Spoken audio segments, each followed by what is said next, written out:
brought to you by Vega, powered by Sensodyne and Vimal. We are Double 360. નકલી બિયારણની પણ વાત કરવી છે। સુરેન્દ્રનગરથી સમાચાર છે કે જ્યાં નકલી બિયારણ વેચાતું હોય એવી રજૂઆત કોંગ્રેસે કરી છે।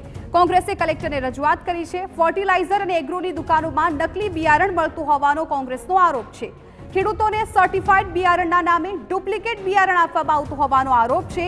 બિયારણ વેચાણ કરતા એકમો પર દરોડા નહીં પાડવામાં આવે તો જનતા રેડની પણ ચીમકી ઉચ્ચારી છે।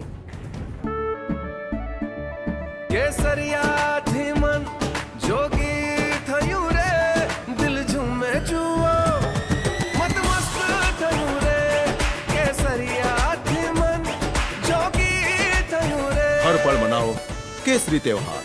विमल, बोलो जुबान केसरी।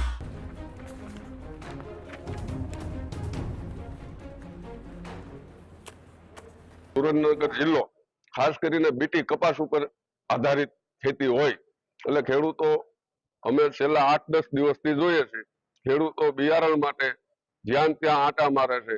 અહીંથી કોઈ રાજકોટ જાય, સુરેન્દ્રનગર ન મળે તો અમદાવાદ જાય કે જસદણ જાય કે વિછિયા જાય અને એટલી કપરી પરિસ્થિતિ અને 50% બિયારણ વિક્રેતાઓ કે અમારી પાસે આ છે સર્ટિફાઈડ બિયારણ, આ છે સર્ટિફાઈડ જ ગણાય એમ કરી અને ડુપ્લિકેટ બિયારણ પધરાવી દેવામાં આવે છે।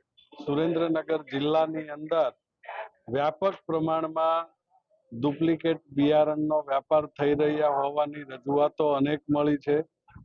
જાણી જોઈને સર્ટિફાઈડ બિયારણની તંગી ઊભી કરવામાં આવી રહી છે અને એની પાછળ ડુપ્લિકેટ બિયારણ મોટા પ્રમાણમાં ખેડૂતોને પધરાવવામાં આવી રહ્યું છે। એના વેરિફિકેશન માટે સરકાર પાસે કોઈ જ પ્રકારનું વહીવટી તંત્ર નથી અને દરેક એગ્રો સર્વિસની દુકાનો ઉપર આ પ્રકારની કોઈ જ ચેકિંગ માટેની વ્યવસ્થા નથી। Brought to you by Vega, powered by Sensodyne and